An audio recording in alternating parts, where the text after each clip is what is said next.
and the most destructive.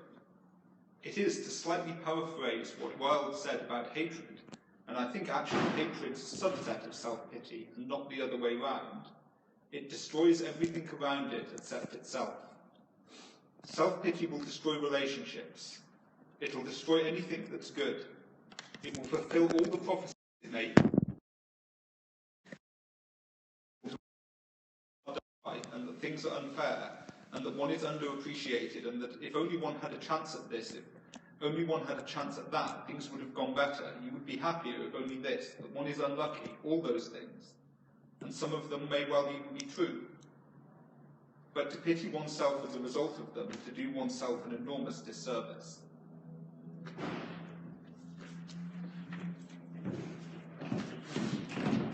Would you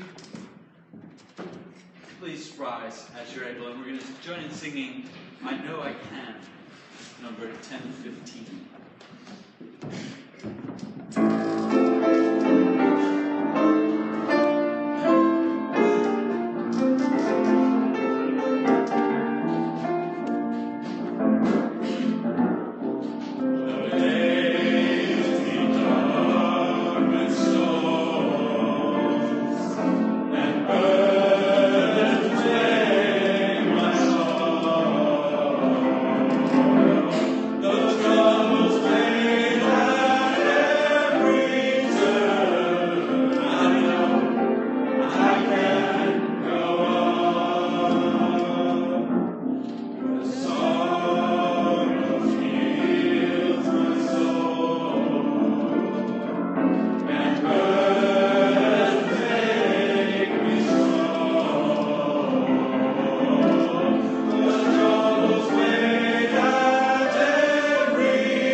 Did you know that, except for the rare genetic change, every single one of any particular kind of bacteria, as in both Christians, every one of those individuals is identical, a bacteria or a virus, and they are created equal.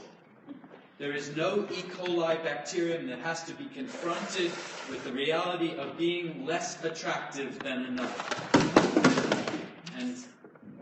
And that's not a problem. And since there is no romance among E. coli bacteria, it doesn't really matter anyway. And there is no influenza virus particle who despairs about being shorter or less witty than another influenza virus particle. And no Strep aureus bacterium is born with more wealth or better education than another. And if we were part of the Star Wars clone armies, there would be something like this for us. we would start out absolutely identical on a completely level playing field, at least physically. So I titled this talk, No, It's Not Fair. We are not bacteria or viruses or identical human clones. We do have tremendous differences amongst us that are totally out of our control. Physically, some of us are stronger, healthier, or more attractive according to societal norms. We vary in intelligences of many kinds, so that some of us learn more quickly or form better relationships, can draw or paint better, or have greater musical talents, like some amazing people that we are blessed to hear from every Sunday. And some of us have a better way with words. And none of this is in the least bit fair. And you know, there's a lot more unfairness that affects us beyond our innate gifts. The situation we're born into changes the prospects of our lives. If our parents are affluent and well-connected, we're more likely to be well-educated. We're more likely to be well-paid and even healthier and live longer than those without such advantages. If the culture we live in looks down upon people who have a particular skin color that matches ours or other aspects of our physicality, our opportunities again can be severely limited. And no, it is not fair. Some people are able, because of their various innate birthright and learned abilities, to gain control over others. They may disadvantage others and even mistreat others for the benefit of someone or something else. And no, it is not fair. And there's a very unemotional way to understand, no, it's not fair. And it's a fact that life is not fair.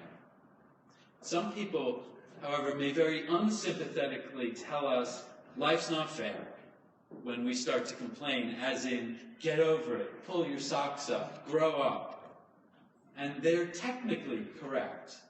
We have no right to expect to have exactly the same strengths or power as everyone else. But this coldness betrays the pain we feel when unfairness catches up with us. Unfairness is galling. It causes anxiety, it causes depression, it causes despair, and it can be excruciating. To a great extent, I've been far toward the privileged side of the unfairness spectrum. I was born healthy, white, intelligent, and to affluent parents in an affluent country. And these attributes, which I did absolutely nothing to deserve or earn, led me to have great educational opportunities and to enjoy great employment opportunities. Nonetheless, even at the privileged side of the unfairness spectrum, sorry, I messed up my tablet. Even with a tablet, even though I have a tablet, a cool tablet, I have faced my share of unfairness. And being treated unfairly, recognizing that you lack the advantages or power that someone else holds, it hurts. And being treated unfairly has felt like the crack of a whip. There was the time when I left one company for a great, wonderful, exciting job at another one where a friend of mine was the CEO. Unfortunately, I didn't know that one of the other senior staff members of this company was a woman he was having an affair with. And she took a strong dislike to me. There was conflict, and before I knew what was happening, I was sacked. How could a friend do that to me? How could he do something that could hurt my career, damage my career? How could he hurt me that badly? It is not fair. It's so bloody unfair. And there have been many more times. And I'm sorry to say that I still experience unfairness toward me and that it still hurts deeply. Banksy, the book of Banksy, talks about the human race as a foot race. And he highlights the utter unfairness of that race. There's shoddy or no equipment. They're forced to start far back, and then they have to watch as the race officials grant ever greater advantages to the best off. And I want to suggest that there are two broad categories of runners in this race, to simplify. There are those who've had enough advantages to have a chance to win, and those who recognize from the outset that they are so far behind that they come to feel there is absolutely no point in trying. And these latter runners, says Banksy, give up and go sit in the grandstand, eat junk, and shout abuse. After all, if you are convinced that your disadvantages will prevent you from even making it to the middle of the pack, why bother running? And why not give in to the temptation, if you can, to trip up some of the more advantaged runners when there's an opportunity?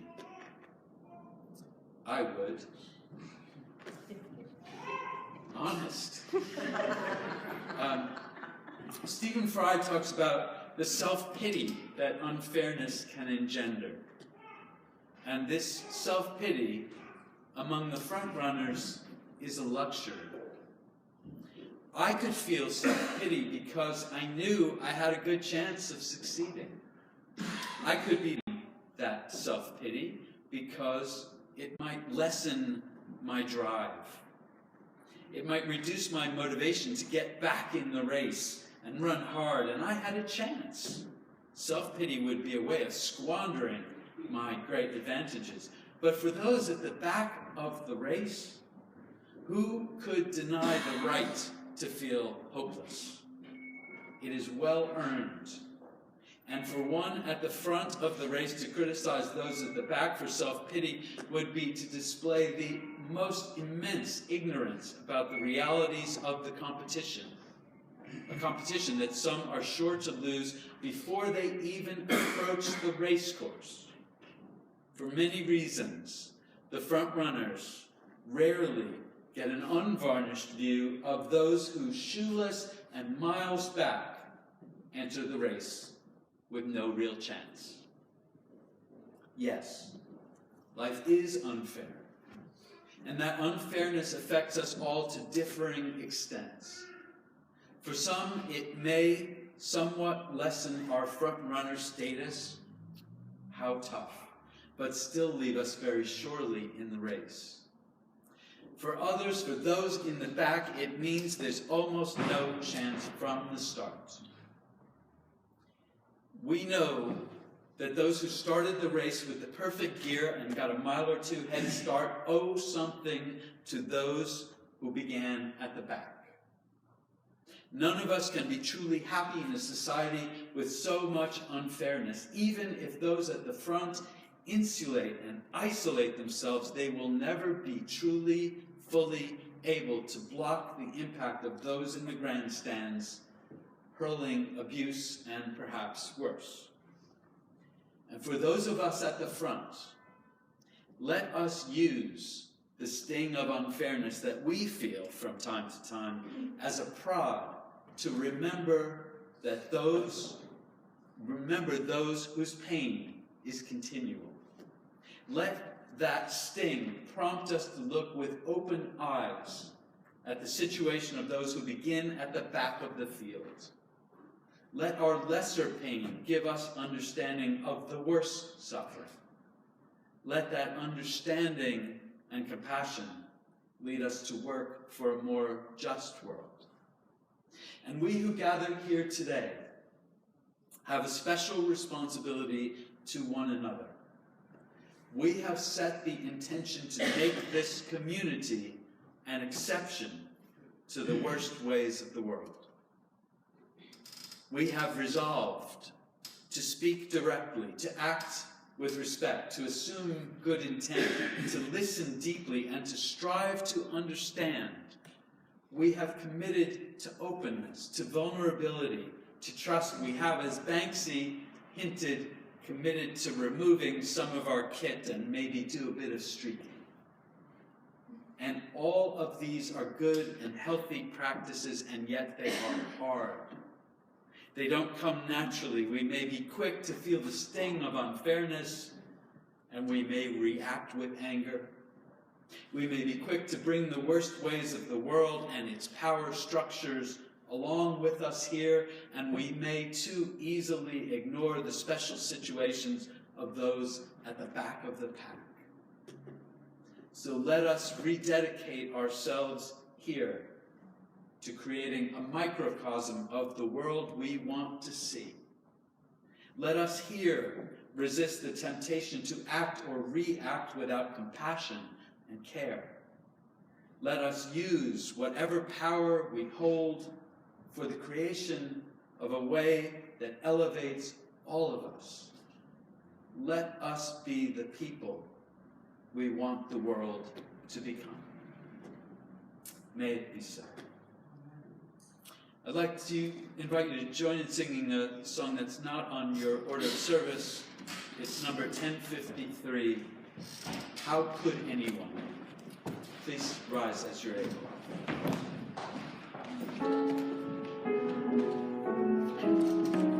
We'll sing it several times through.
We're going to take our collection now, and as always, the money we collect is given to charity.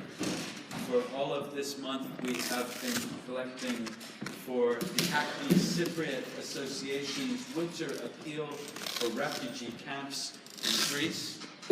Yet another way that we can help to alleviate, at least in some small way, the anguish and suffering of refugees fleeing Syria and other war-torn places. So please give generously.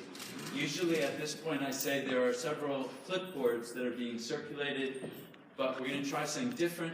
When you go in for coffee this way, on one of those beautiful new boards, you'll find sign-up sheets and pens, and you can sign up for that same stuff. And I bet you're going to be even more enthusiastic to sign up, because it's so crowded in there at that point that you'll want something to do where you can be safe, and you'll go out and sign up. So, great. So please give generously. Thank you.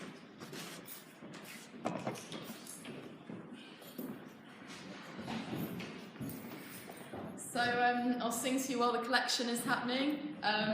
Another Yiddish song kind of on the theme of it's not fair, but it has a happier ending than the first song you heard.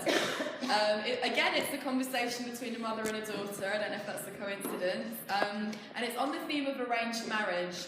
And I think arranged marriage, well, it doesn't really happen except in very, very Orthodox Jewish communities.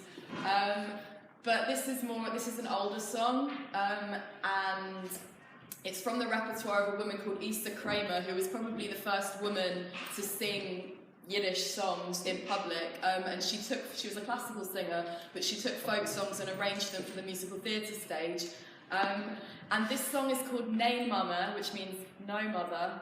And the mother's suggesting all these matches for her daughter. So she suggests a Schneider, which is a tailor, and the daughter says, no. She suggests a baker, and she gives all these reasons why all these people aren't going to work. The baker bakes bread all night and leaves his wife to lie alone in bed. A stolyer, a carpenter, a carpenter goes to the chuppah, goes to the wedding canopy, but he's thinking about a get, thinking about a divorce. And then eventually she suggests a klezmer. Now, a klezmer is a musician, someone who plays music at weddings for a living, and then she sort of perks up and says, yeah, that's great, that works for me. A klezmer, plays on his fiddle, plays a little tune on his fiddle, and the wife sings a lovely song. Yeah, that's fine for me.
In this community,